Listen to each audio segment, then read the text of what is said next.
Le morning, les GG, tout sur les dessus de l'actu, les grandes gueules. Parler beaucoup, manger l'argent, voyager beaucoup seulement, mais travailler beaucoup, créer des choses, emploi des jeunes, non, non, non. Les dirigeants africains, les dirigeants sont comme ça. Les grandes gueules. La Guinée, qui est vraiment en marche aujourd'hui, et vous, Monsieur le Président, vous êtes un exemple phare pour la jeunesse guinéenne. Malheureusement, le principe d'alternance qui domine beaucoup de constitutions dans le monde, mais pas toutes heureusement, impose la mentalité de revanche. C'est notre tour. Maintenant, c'est nous qui devons diriger le pays. Mais pourquoi, si en général tout va bien et la perspective est bonne? Mais parce que c'est tout simplement notre tour. Et on va s'imposer même par la force, par la violence, par la provocation, par le mensonge. C'est ça la philosophie qui inspire certaines personnalités pour exécuter dans la lettre certains articles de certaines constitutions. Mais les constitutions ne sont pas ni dogme, ni Bible, ni Coran. Les constitutions s'adaptent à la réalité, mais pas les réalités qui s'adaptent aux constitutions. Même chez les chrétiens, il y a le Nouveau Testament et l'Ancien Testament. Bonne chance, Votre Excellence. La Guinée a besoin de vous, surtout aujourd'hui. Et comme le dit le dicton populaire russe, on ne change pas les chevaux au passage d'un cours d'une rivière. Actuellement, la Guinée est dans ce passage. Soyez avec elle, cette belle et riche femme. La vie continue. La vie continue, ainsi va la Guinée depuis hier. Merci de nous rejoindre dans cette émission. Les grandes gueules, jusqu'au port de 11h, nous vous accompagnons, vous aider à mieux comprendre les dessous de l'actualité. Merci de nous choisir. Au menu, on s'intéresse évidemment à l'actualité. Les enseignants grévistes de Guinée qui avaient cru donc à un accord de sortie de crise avec le gouvernement et dont la signature focalisait évidemment les attentions depuis 3 jours, loin d'être à bout donc de leur peine. Les négociations donc qui étaient en cours et qui étaient censées déboucher sur cet accord. On finit en eau de boudin, il le dit Titi, au dernier moment, refus net du chef de l'État qui avait demandé à s'imprégner du contenu du dit accord, de céder sur un dernier point. Conséquence, le SLEG appelle donc à une marche générale sur toute l'étendue du territoire national. Ce jeudi, de son côté, l'USTG décide de déclencher donc une grève générale et illimitée. On essaie de comprendre ce matin dans les grandes gueules qu'est-ce qui a fait capoter justement ces négociations, à quoi doit-on s'attendre désormais? Nous essayons de comprendre ce matin, mesdames et messieurs, avec M. Aboubacar Souma, il faut le rappeler. Il est le secrétaire général du SLEG. M. Abdoulaye Sow, secrétaire général de l'USTG. M. Ali Kamara, inspecteur général du travail. Vous allez les entendre ce matin chez les grandes gueules. La Guinée, c'est aussi une crise post-communale 2018 dont le pays peine à sortir alors qu'il doit affronter donc d'importants rendez-vous électoraux déterminants pour son devenir démocratique dans le moyen terme. Et c'est dans un contexte qu'intervient donc l'expiration du mandat de la législature en place depuis 2013, il faut le dire. Pour renouveler son parlement, la Guinée cherche à se doter d'un nouvel organe de gestion des élections conformément à une récente loi promulguée par le chef de l'État. L'heure est à la composition de cette institution censée organiser, il faut le rappeler, des élections législatives dans le courant de cette année 2019. Comment appréhende-t-il ce contexte sociopolitique marqué par l'incertitude et des crises à la répétition? Quel impact de ces tensions sur le développement économique du pays? Dr Ousmane Kaba, il faut le rappeler, il est député, président du parti PADES. Vous allez l'avoir ce matin. Il est notre invité un peu plus tard dans cette émission. Encore une fois, d'autres sujets viendront s'ajouter à tout ceci pour votre plaisir. Merci de rejoindre l'équipe. Bonjour Abaka Diallo. Bonjour Lamine, bonjour à tous. Bonjour Madame Yoro. Bonjour Lamine, bonjour à tous. Bonjour Moussa Moïsila. Bonjour Lamine, bonjour à tous. Bien, bonjour mon cher Tamba. Bonjour Lamine, bonjour à tous. Toujours bien. Allez, on a écouté l'ambassadeur hier. Bakar, c'est Moussa qui m'a alerté à la fin du compte. Vous avez écouté? Moi, je m'attendais plutôt à ce qu'on commence cette émission par quand même la bonne nouvelle qui vient du Congo, avec, oui, bien entendu. Non, mais Titi. Bien entendu, pourquoi pas? Pourquoi pas? D'accord. Allez-y. Mais pourquoi pas? Congo, c'est le Oui, je suis d'accord. Non, mais je suis d'accord. Le Congo offre au continent africain. Pourquoi ne pas en parler? Honnêtement, je n'ai pas envie, moi, de commenter ces propos nauséeux. Je considère que je juge nauséeux. Je dis de quoi on se mêle. De quoi on se mêle. Et quand ça vient de quelqu'un qui vient d'un pays qui est tout sauf un exemple de démocratie, je pense qu'on n'a pas besoin de commenter. Allez-y. Je pense qu'on a besoin de commenter. Pourquoi? Parce que dans la présentation qui a été faite avant la prise de parole de l'ambassadeur russe, il a été dit qu'il parle au nom des corps constitués dans notre pays et qu'il est le doyen des ambassadeurs dans notre pays. Donc, il a porté la parole des corps constitués dans notre pays. J'estime alors qu'à partir de ce moment-là, la situation est suffisamment grave pour qu'on puisse en parler. Je vous rappelle quand même que dans d'autres pays, qu'un ambassadeur africain ou guinéen puisse se permettre comme ça d'aller aussi flagramment prendre position dans ce qui est vraisemblablement une affaire interne à la Guinée, ben, vous le faites à l'étranger, ben, vous vous ferez complètement rabrouiller ou bien vous vous ferez rappeler dans votre pays. Alors, dans votre pays. Mais puisque les propos qui ont été tenus partent dans un sens qui est connu, en tout cas dont les signes avant-coureurs sont connus de tout le monde, eh bien c'est plutôt à la place d'une telle reprimande, c'est plutôt un sourire qui lui a été desservi et peut-être accompagné de félicitations plus tard. Mais moi, je veux vraiment qu'il y ait une démarcation. Ce n'est pas la réalité qui doit se conformer à la Constitution, c'est la Constitution qui doit se conformer à la réalité. On va plus loin pour dire, même chez les chrétiens, il y a l'Ancien Testament, il y a le Nouveau Testament. On ajoute à tout cela un proverbe russe que je ne retiens même pas, dont je retiens même pas les contours. Un instant. Mais je me dis, tout ça c'est bien beau. On ne sait pas ceux qui se cachent derrière. Mais qu'à cela ne tienne, au moins pour une fois, on a su la position des uns et des autres. Et au-delà de tout, je continue de dire que le véritable rempart contre ces genres de discours, il a beau tenir son discours et bénéficier d'assez de félicitations de la part de peut-être du chef de l'État et de ceux qui veulent que nous franchissions le Rubicon, ben, il a beau tenir ce discours, mais le véritable rempart reste encore là. C'est le peuple. C'est ce peuple-là. Et puisqu'il dit que nous avons un président légendaire, moi je n'en ai rien à la légende du chef de l'État. Il est très, très légendaire. Il a un parcours exceptionnel. On peut lui décerner tous les qualificatifs que l'on veut, mais on dit qu'il a tellement bien travaillé, c'est mon point de vue, il a tellement bien fait dans ce pays. Tout n'est pas certes bon, il y a quelques actes qui laissent à désirer, mais il a tellement bien fait qu'il doit transmettre le flambeau de la continuité à son successeur par l'alternance démocratique. C'est cela le message qui aurait dû être passé par les corps constitués. Peut-être si certains pays, certaines puissances, puisqu'on a écouté avant la prise de parole avant cette sortie de l'ambassadeur russe, on avait écouté auparavant, au préalable, dans d'autres sorties médiatiques, bien entendu, l'ambassadeur des États-Unis, qui a tenu des propos qui sont complètement aux antipodes des propos qui ont été tenus par l'ambassadeur russe.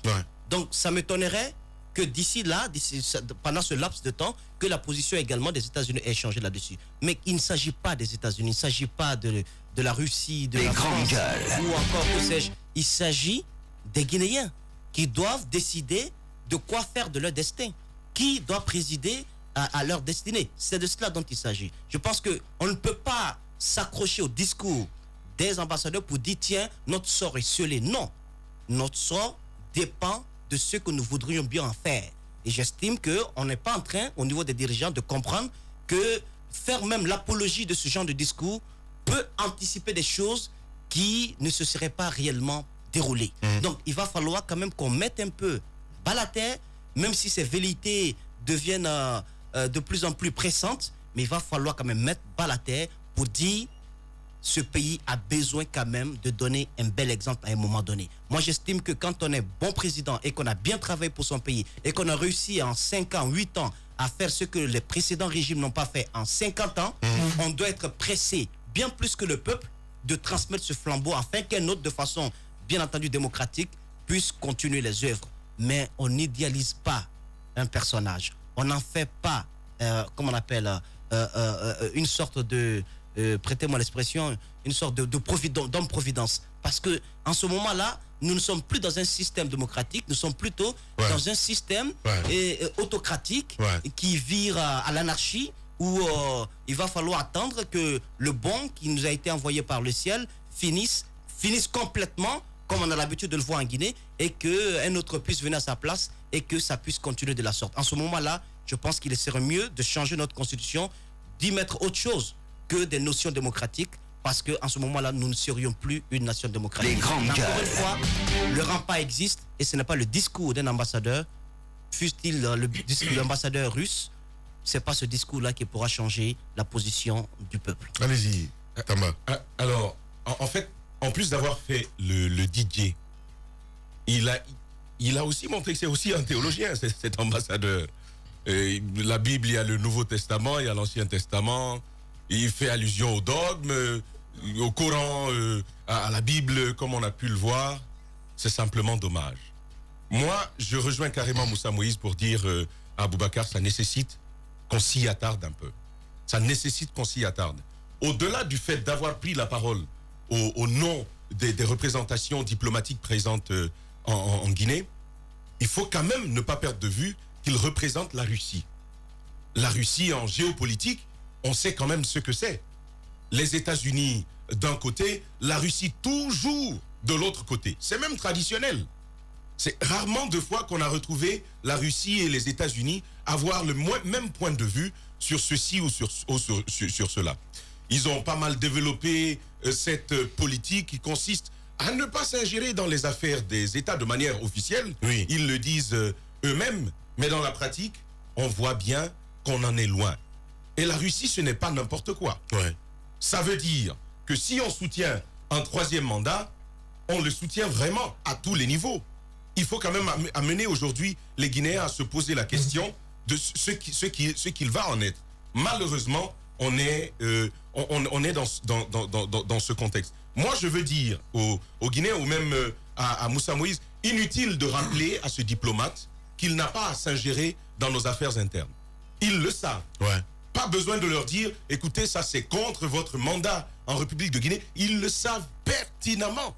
Mais c'est sciemment qu'ils décident d'aller à cela. Je ne veux même pas m'attarder sur lui. Je ne veux pas m'attarder sur la personne de ce diplomate qui a pris la parole. Ouais. Je pense qu'il faut interpeller les forces intérieures à la Guinée. Opposition, société civile, ça c'est un message qui vous est destiné. Lorsque le monsieur, il le dit très très clairement, tout à l'heure je venais et j'écoutais son discours, mais bien avant, on a quand même eu le temps de voir tout ce qu'il a lu. Président légendaire, qui fait de la Guinée ceci, qui fait de la Guinée cela, ça marche tellement bien. Et il le dit d'ailleurs dès l'entame de son propos, il dit que la Guinée, ça marche à tous les niveaux. Et il le dit, et donc finalement, il faut continuer à soutenir ce président-là pour qu'il se maintienne, pour qu'on aille à un troisième mandat. Mais je dis à l'opposition, c'est maintenant qu'il faut comprendre que la balle vient d'être, le coup d'envoi vient d'être sifflé. Bien. Et ça n'a pas été sifflé par le président lui-même en tant que tel. On a choisi une très très belle occasion. Début 2019, on vient s'adresser au président de la République, sachant qu'on est filmé, et l'on dit, les Guinéens, laissez l'homme là. Les grandes gueules. Bien, merci beaucoup Tamba. Allez-y madame. Et Lamine, si tu permets, ce dernier détail. C'est important de dire aux forces guinéennes de prendre en compte une chose. Nous faisons notre travail. Nous lançons des alertes. Vous vous rappelez, quand on a parlé de ce troisième mandat il y a encore quelques temps, on s'est attaqué à nous comme ayant fait la promotion du troisième mandat. Aujourd'hui, c'est bien clair, il n'en est rien, c'est une réalité. On vient, comme je le disais, on vient d'ouvrir le bal et ce n'est pas n'importe qui l'a fait. C'est le moment de préserver nos institutions. Il y a des institutions comme la Cour constitutionnelle. Ça, il faut qu'il réagisse. Il y a la Cour constitutionnelle qui doit réagir par rapport à cela. Si la Cour constitutionnelle ne réagit pas, il y a des organismes de la société civile qui...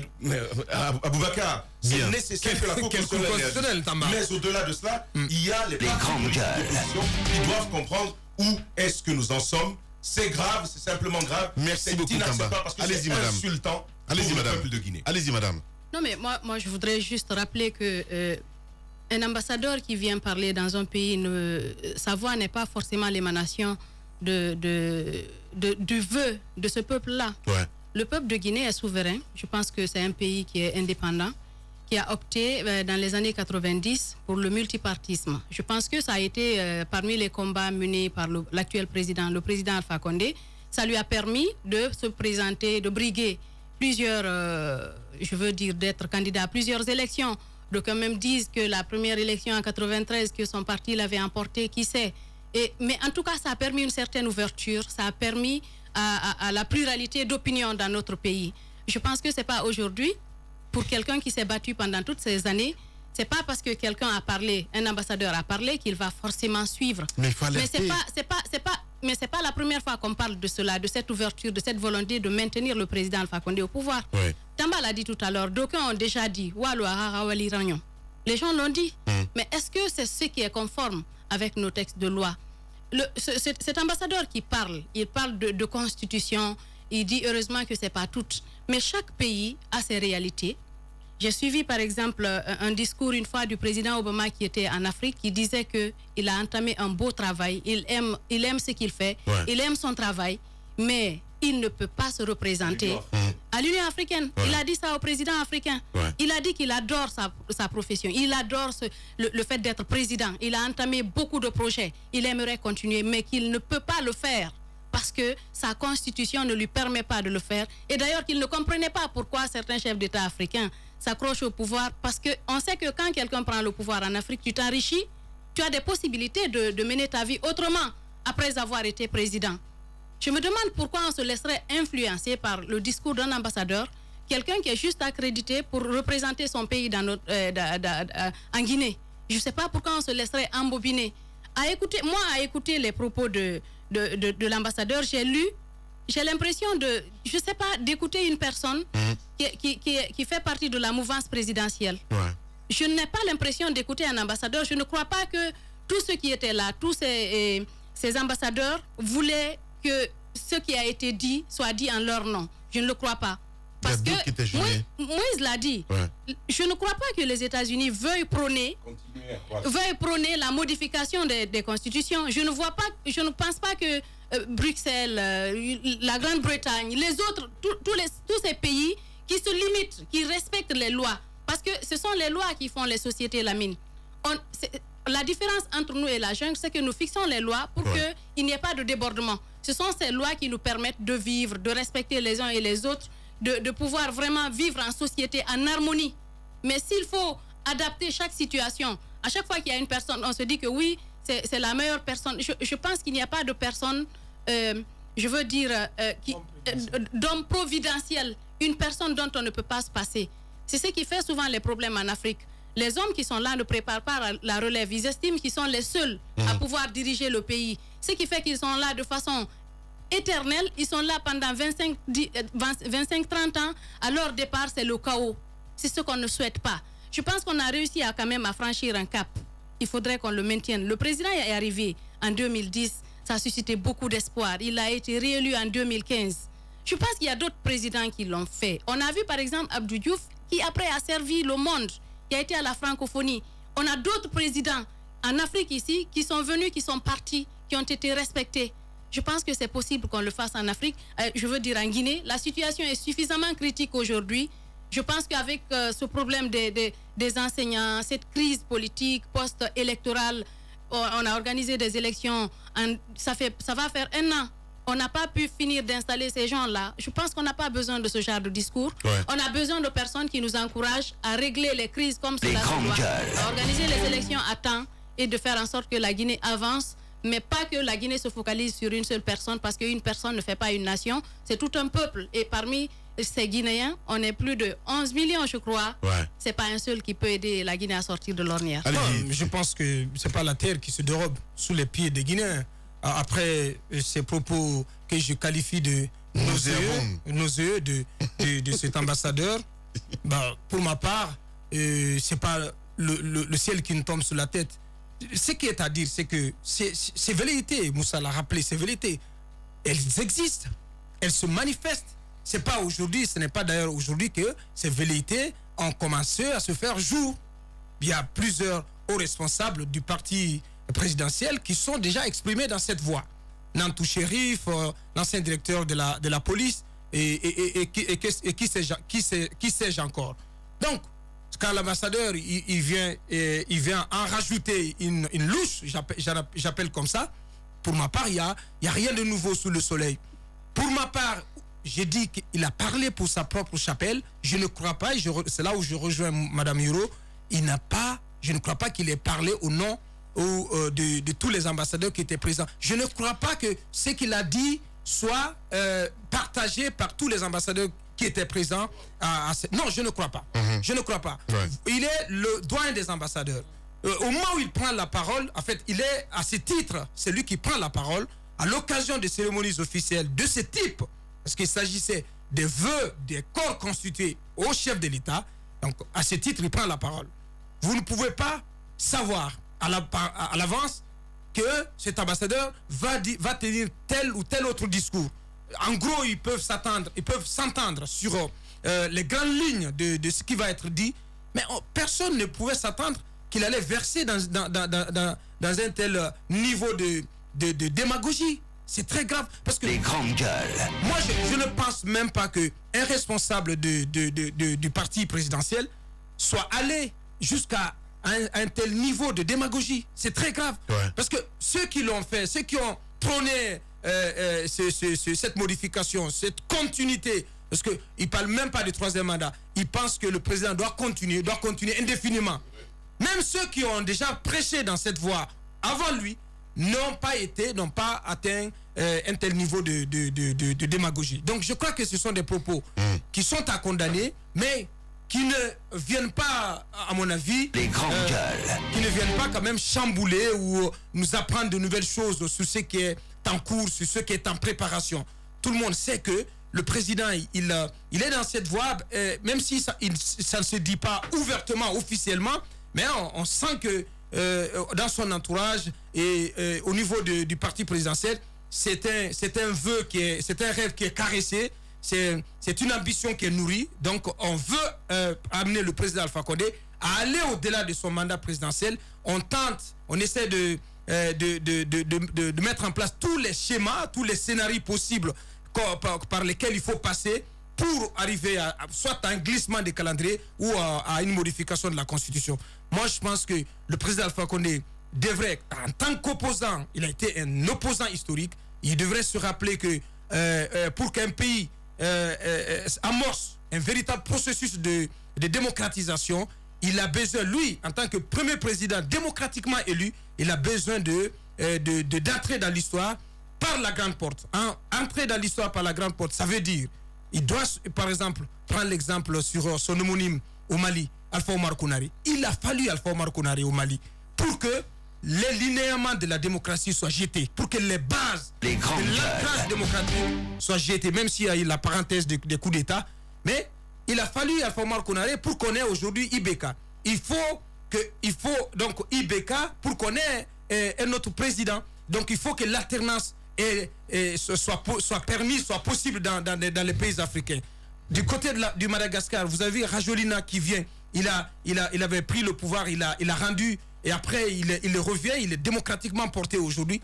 Je pense qu'il faut se rappeler des bons exemples que ce continent nous sert souvent, même si ce sont des cas de surprise.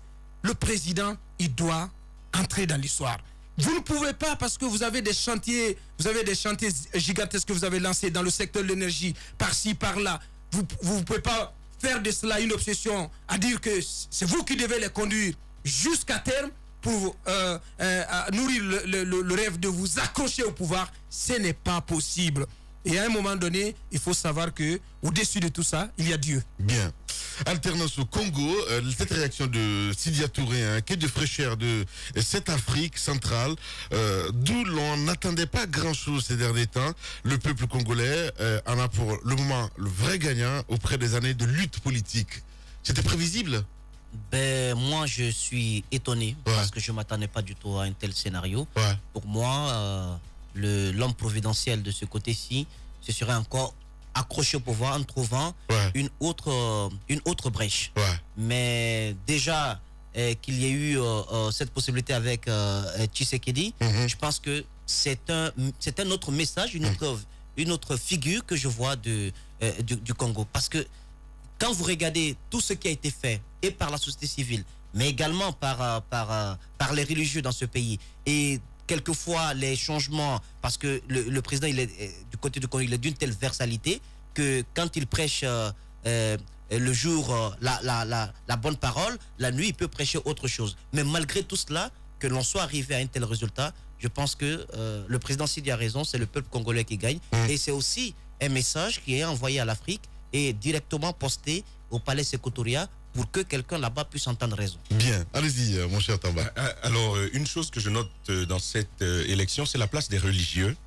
C'est vrai. Les religieux qui ont joué un véritable rôle. Dans tout cela, l'Église catholique notamment. Et malheureusement, je pense que pour le cas guinéen, les religieux ne jouent pas ce rôle.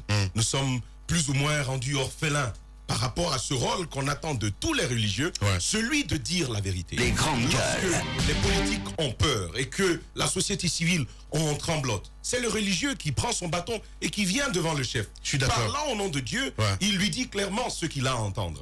Mais voyez un peu comment nous sommes ici. Je me rappelle encore de ce bout de passage que je lisais sur l'histoire du cardinal Robert Sarah, alors qu'il a dû faire face au président Sékou Touré, et qu'en retour son nom même s'est retrouvé sur la liste des comploteurs et tout. Comment est-ce qu'il a pris sur lui le courage et de sa vocation, et qu'il est allé voir le président de la République? Ça, on en a besoin.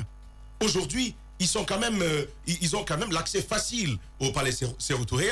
Ils peuvent aller, c'est le grand imam de la mosquée Faïsal, au-delà de lui, Monseigneur Vincent Koulibaly, l'autre de l'église anglicane ou même de l'église protestante évangélique. Ils ont quand même des possibilités de rencontrer le président de la République. Ça coûte quoi de dire au président de la République, cette histoire de troisième mandat est contre le peuple de Guinée, c'est même contre les principes de Dieu. Je pense que c'est important d'avoir ce genre de choses. Malheureusement, on ne l'a pas. Moi, ce que je veux dire par rapport au Congo, il y a de sérieux chantiers, de grands chantiers qui sont dans ce pays-là. C'est une chose que Félix Tshisekedi soit venu au pouvoir, mais l'autre sera de faire face à tous les chantiers qui sont devant lui. Je rappelle quand même que c'est la région de l'Afrique où il y a le plus grand nombre de femmes violées. C'est la région de l'Afrique, d'ailleurs la plus grande, avec un potentiel économique, mais incroyable. C'est aussi la région de l'Afrique, entre guillemets, des plus convoitées des puissances occidentales à cause de cette richesse-là. Qu'est-ce qu'il va en être? L'inflation est à son niveau là-bas, vous savez ce qu'il en est. Le travail, il est compliqué, c'est impossible pour les gens de trouver. C'est autant de chantiers qui attendent le prochain président. Et ce que l'on veut, ce n'est pas l'élection simplement en tant qu'Africain. C'est important de demander à ce président-là de prendre la mesure, l'enjeu des grandes gueules qui l'attendent et donc de permettre au peuple congolais de connaître une autre histoire que celle qu'elle a connue jusque-là. Bien, allez-y Madame Nairo. Non mais moi ce que je salue, c'est le travail qui a été abattu par la CENI avec 3 jours de retard, il faut le reconnaître. Normalement les résultats devraient être donnés dimanche, mais avec quelques 3 jours de retard, ils ont quand même réussi à donner ces résultats. Et ce qu'il faut rappeler, ce n'est pas qu'une élection présidentielle en RDC. Ce sont des élections générales qu'on vient d'organiser. Et je pense que les élections se sont déroulées le 30 décembre. C'est une véritable leçon qui devrait inspirer d'autres pays. Imaginez qu'on organise une élection, j'imagine maintenant, du 30 à maintenant, ça fait pratiquement une dizaine de jours. En 10 jours, vous réussissez à sortir les résultats, à sortir le pays d'une situation de crise. Parce que quand il y a ce suspense-là, quand le peuple attend tout ce qui se passe, toutes les tractations qui se passent derrière, ce sont de petites crises qu'on est amené à préparer. Moi, ce travail de la CENI, je le salue, mais en plus, ce qu'il faut saluer, c'est que, comment on appelle, Félix Tshisekedi remporte, comme on appelle, la présidentielle devant d'autres candidats, un pas des moindres, quelqu'un qui est venu de la mouvance présidentielle, un opposant qui gagne devant quelqu'un qui est présenté par la mouvance. En Afrique, c'est très rare, parce qu'on le dit le plus souvent, je n'organise pas des élections pour les perdre. Je pense qu'il faut travailler le rôle qu'a joué la CENI. On a besoin, on sait que les CENI en Afrique, c'est le plus souvent des problèmes, mais on a besoin de CENI comme ça, des CENI indépendantes, comme on l'a vu au Nigeria, ce qui s'est passé au Nigeria récemment. On a besoin de s'inspirer de ce genre de situation, de savoir que ce n'est pas une question de personne. C'est l'image qu'on essaie de renvoyer du pays. C'est une façon d'essayer de sortir de les grandes gueules. Je pense qu'après tout le combat qui a été mené par son père, plus de 40 ans, il a perdu la vie. Aujourd'hui, il l'emporte, mais d'énormes défis, il faut le dire, l'attendre avec la situation que nous connaissons de ce pays. Et je pense que ça devrait quand même inspirer d'autres personnes à travers le continent. Ouais. Je veux espérer qu'un nouveau soleil s'est levé sur le Congo. Ouais. Parce que quelqu'un parlait de l'histoire de ce pays où moi j'ai vécu 4 ans. C'est un pays dont le peuple pratiquement n'a connu que de la souffrance. Et le grand frère La Junior m'écoute, il sait de quoi je parle. C'est un peuple martyr qui a pratiquement le même destin que celui de la Guinée. C'est important que, de savoir que cette élection, d'espérer que cette élection puisse apporter une aube nouvelle à ce peuple. C'est important. Un peuple dont le pays est comment on appelle ça, est regorgé de potentialités minières, énergétiques, mais assez incroyables, mais sans commune mesure avec les autres pays du continent, mais un peuple qui n'a connu que la dèche. C'est important que le président qui arrive, si son élection est validée par la Cour constitutionnelle, parce que par la Cour suprême, parce qu'il faut rester prudent. Et ce que moi j'ai pas compris, je ne dis pas que je condamne, mais c'est la position de la France. La France qui par la voix de Jean-Yves Le Drian, a dit que les résultats ne reflètent pas la réalité des urnes. Moi, je ne comprends pas. Parce qu'on les a mis dehors. C'est un peu à l'image de cet ambassadeur de la Russie. De quoi je me mêle du côté de... Mais il faut, cette CENI dont Moussa Yoro parlait, il faut saluer le travail de la CENI. Il faut encourager cet exercice qui a été fait, ce travail qui a été accompli par la CENI de la République démocratique du Congo pour interpeller les autres CENI d'Afrique, notamment la nôtre, la nouvelle qui va naître. Mais vous nous devez céder à une quelconque influence. Elle a rappelé, Félix Tshisekedi, il remporte cette élection devant le candidat ou le ticket qui était mis en jeu par le président sortant qui ne pouvait pas se présenter et représenter le président Joseph Kabila. Le président Joseph Kabila était dans la logique de faire perdurer son pouvoir, mais sans lui, c'est-à-dire qu'en mettant à Ramazani, à la Poutine, le scénario à la exactement, Poutine. Un scénario à la Poutine et Medvedev. Donc il place son pion qui est Ramazani. Mais aujourd'hui, Ramazani, c'est une défaite cuisante pour le clan Kabila. C'est la dynastie Kabila qui prend fin au Congo. Croyez-moi que c'est un événement important pour le continent africain. Il faut savoir que pour tous les présidents africains, qu'à un moment ou à un autre, tout finit par finir. C'est important. C'est bien dit. Hein. Et je veux rebondir sur ce que Aboubacar vient de dire. Cette réaction française qui consiste à dire que les résultats ne reflétaient pas la réalité des urnes. Pour revenir au cas guinéen, voyez un peu ce qui se passe. On dit c'est que l'ambassadeur russe qui a parlé. Et donc ça n'engage pas les ambassades de France, des États-Unis et autres. Moi, je n'ai qu'une question à vous poser. Dans les élections, toutes celles qu'on a connues, vous avez déjà vu la Russie en observateur électoral? Vous n'en voyez pas. Non, laissez-moi terminer. Justement, Aboubacar Diallo. C'est pas un modèle de démocratie. Justement, et c'est là que je veux en venir. Je vais vous dire, depuis qu'on a des élections dans ce pays, il y a toujours eu de la dénonciation. Mais dans les rapports qui nous sont faits par la communauté internationale, à travers ses représentants ici, on vous dit toujours quoi? C'est vrai, il y a eu quelques ratés, mais c'est un scrutin qui s'est généralement bien déroulé. Le scrutin était en général transparent.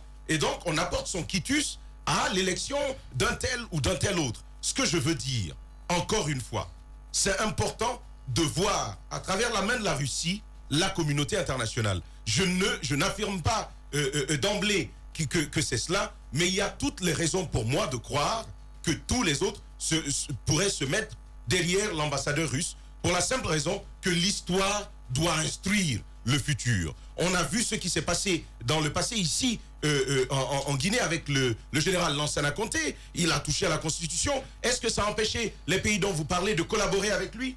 Non. La France est restée amie à lui. La Russie, même chose. Les États-Unis, c'était la même chose. Pourtant, le général Lansana Conté avait touché à notre Constitution. Pourquoi est-ce qu'on veut attendre du nouveau cette fois-ci? Je le redis encore, peuple de Guinée, société civile, opposition, institution de la République, c'est ça qui est ça. Bien, allez-y Moussa.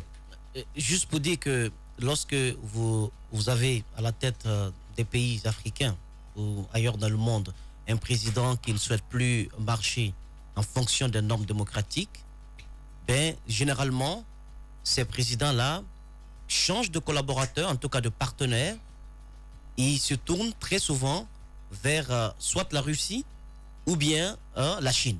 Parce que tout simplement, on sait bien que ces pays n'ont que faire de tout ce qui est promotion et protection des droits de l'homme, tout ce qui est justice, tout ce qui est égalité sociale, tout ce qui est liberté d'expression, liberté de la presse. Eh bien, on se tourne vers ces pays parce qu'on sait que ce sont des terreaux fertiles à la protection de ces présidents ayant des velléités de maintien au pouvoir.